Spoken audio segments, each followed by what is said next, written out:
Everybody's your boy, the Puerto Rican conservative, and as everybody knows, due to the recent outbreak of coronavirus, which extended from China's Wuhan Institute of Virology, there's been a lot of skepticism about the future of trade between the United States of America and China.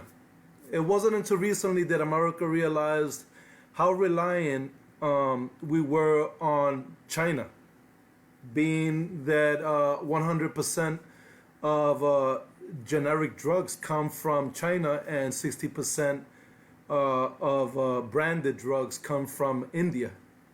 Now, taking this into consideration, I wanted to share a perspective that I found interesting. The perspective is that what if we were to establish a system that we had originally had in place with Puerto Rico in order so that through it we can become less reliant on China for generic and branded drugs. Now, this idea extends from an old tax code known as Tax Code 936. At the time, Puerto Rico was America's largest manufacturer of pharmaceutical ingredients. It wasn't until that tax code was destroyed by Bill Clinton that we then simultaneously became reliant on China and ended up destroying Puerto Rico's economy. Now, I want you guys to take a look at these facts. The fact is that Puerto Rico has been a U.S. territory since the 1890s, since the Spanish-American War, when, after Spain lost to America, they ceded Puerto Rico and other territories to the United States of America. Now, it wasn't until 1917, with the writing of the Jones Act and the Shaffer Act, which basically governs Puerto Rico's import and export, that through that agreement, it guaranteed that Puerto Rico would play a more integrated part in America, and through that be declared United States citizens. So Puerto Ricans have been U.S. citizens. Unknown to 50% of Americans, Puerto Ricans have been U.S. citizens since 1917, almost 103 years. Now, it wasn't until the 1940s when a man known as Luis Muñoz Marin came into power. He was Puerto Rico's first governor. He was also a journalist who controlled basically the news circulation in Puerto Rico. He was a statesman, and as I stated, he was a politician who was known as the architect of Puerto Rico's Commonwealth Constitution, because as a Commonwealth, Puerto Rico has its own constitution, which is vulnerable to socialist ideas or any other ideas that can be implemented by outside forces. Now, when he came into power in the 1940s, he launched an operation, an economic operation known as Operation Bootstrap. Operation Bootstrap was engineered or drafted with two purposes in mind. Purpose number one was to destroy Puerto Rico's Nationalist Party, which still had the desire to see Puerto Rico be free and independent. And even though today that is an obsolete concept, it is due to the fact that Puerto Rico went from producing 90% of the products that the island consumes to producing less than 10% of the products that the island consumed. And this was due in part to Operation Bootstrap, because when this economical project was launched, what it did was that it entered the agricultural sector and it encouraged laborers and workers in the agricultural sector to make a transition from the agricultural sector to the industrial sector. And through this, what it did was that it left a vacuum in Puerto Rico's agricultural sector, and this happened in the 1940s. By the 1980s or the 1990s, Puerto Rico had already dropped to producing less than 10% of the products that Puerto Rico's residents consume, and importing 68% of the products that it consumed from central states in the United States of America, and the rest from the Dominican Republic, Haiti, and Jamaica.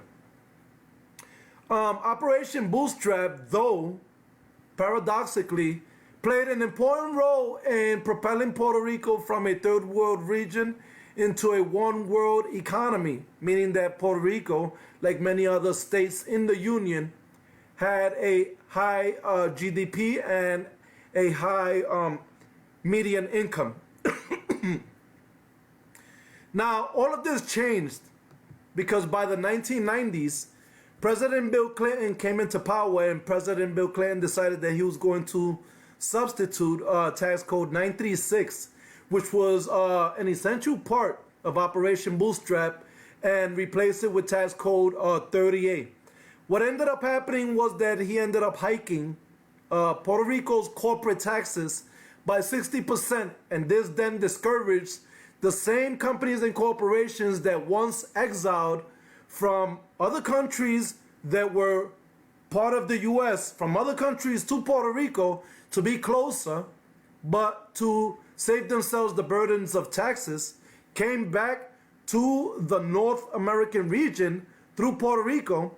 They then were discouraged to stay because the corporate taxes were hiked up to 60%, and they then left again, and that's when the pharmaceutical companies that were manufacturing and producing ingredients in Puerto Rico left with them, and it wasn't until 1993 and 1996 that two things happened that actually worked in favor of the globalists. Unknown to many people, this was all part of the globalist agenda, because here's what happened. After they destroyed Puerto Rico, because immediately after they took away tax code 936 and they replaced it with tax code 38, Puerto Rico ended up losing directly 100,000 jobs by these pharmaceutical companies, and an additional 200,000 jobs. That was in the first year. By the second year, more than 500,000 people had lost their jobs. Now, I want you guys to exercise a little math real quick. There are only 3.5 million people in Puerto Rico, so this basically means that 1 out of every 5 people in Puerto Rico were immediately unemployed because of their dependence on this tax code. So when you realize that this was all part of an agenda, not only did they destroy Puerto Rico economically, an island that had a greater GDP than Venezuela, Chile, Argentina, and even Spain, the same country that once controlled it, Puerto Rico had a greater GDP than them. And in less than 3 years, the same way like coronavirus, in less than 3 years, they completely destroyed Puerto Rico and took Puerto Rico from a pro-nationalist, pro-productivity and pro-progressive country to a welfarist, government-dependent and government-reliant system, because then they jumped from 3.1% unemployment, just like we did a couple of months ago during Corona, to more than 16% unemployed, in the same manner that today, less than 4 or 5 months after Corona, we went from 3% unemployment, a historical low, to 14%. So what a lot of people don't have to realize is that a lot of this was engineered to cause exactly the same impact on the regions that they're targeting as it was intended to. So when you further read on about the macroeconomic impact that 936 had on Puerto Rico, then you begin to realize that when you backtrack the information, everything that I stated here is true. It was all engineered because the original purpose of tax code 936 wasn't to propel Puerto Rico, see Puerto Rico propelled up economically from a third world region to a one world economy in less than 20 years, which is something that was incredible, but instead it was to destroy Puerto Rico's nationalist party, because we can all agree as critically thinking, intelligent people that the foundation of every great country, including the United States of America, the foundation of its economy has been agriculture. Think about the fact that agriculture and cotton is almost synonymous with American capitalism. If you take into consideration the fact that the reason that the Civil War happened was because it was the southern states that had control over the agricultural and the textile production, and that Northern America wasn't really producing anything except synthesized jobs. So then when you realize that through the use of certain tax code, we can actually maneuver the future, not only of Puerto Rico, not only about how dependent or independent America is going to be on the rest of the world, but also on how far along is it that we want to go.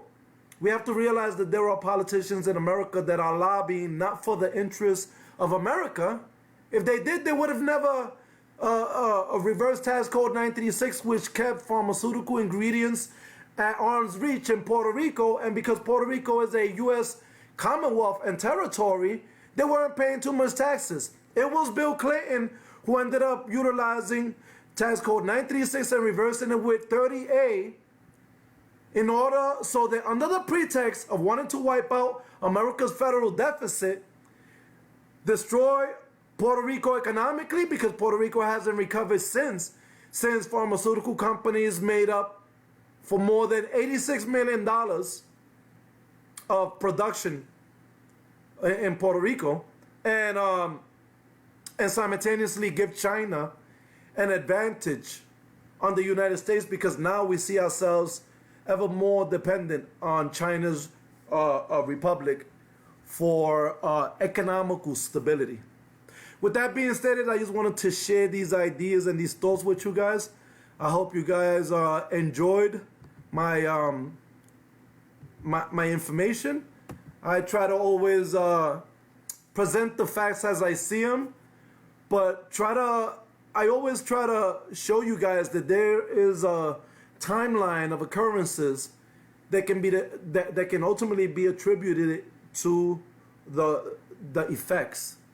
How tax codes can affect an entire nation, how certain policies and regulations such as the social distancing guidelines can lead to the destruction of an entire economy, can destroy us. We're literally down to 20% unemployment in less than 4 or 5 months. And people like the skeptics are still calling people like me conspiracy theorists. I want you guys to think about that for a minute. With that being stated, I want everybody to stay safe, stay informed, and God bless.